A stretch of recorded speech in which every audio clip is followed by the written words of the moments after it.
కాకరకాయ కూర అంటే చేదుగా ఉంటుందని భయపడే వాళ్ళకి ఇలా ఒకసారి చేసి పెట్టండి, మొత్తం లాగించేస్తారు, అంత బాగుంటుంది. ఎలా చేయాలో చూద్దామండి. దీనికోసం ఇక్కడ నేను 1/2 kg వరకు కాకరకాయలని తీసుకొని ఇలా పైన లైట్గా ఇలా పీల్ చేసుకోవాలండి.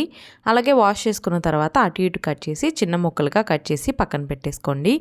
ఇప్పుడు స్టవ్ మీద ప్యాన్ పెట్టుకొని 3-4 స్పూన్ల వరకు ఆయిల్ వేసుకోవాలి. ఆయిల్ హీట్ అయిన తర్వాత తాలింపు దినుసులు, కరివేపాకు, అలాగే 2 ఉల్లిపాయలు, 2 పచ్చిమిరపకాయలు ఇలా తరిగి వేసుకొని ఇదంతా సాఫ్ట్గా కుక్ అయిన తర్వాత మనం తరిగి పెట్టుకున్న కాకరకాయ కూడా వేసేసుకొని ఒక 1/2 స్పూన్ పసుపు వేసుకొని మీడియం ఫ్లేమ్లో మధ్య మధ్యలో కలుపుకుంటూ ఇలా వేగిన తర్వాత ఇందులోనే ఒక 2 స్పూన్ల వరకు సాల్ట్ వేసుకొని మళ్ళీ ఒక 10 నిమిషాలు మూత పెట్టుకొని మగ్గించుకోవాలండి.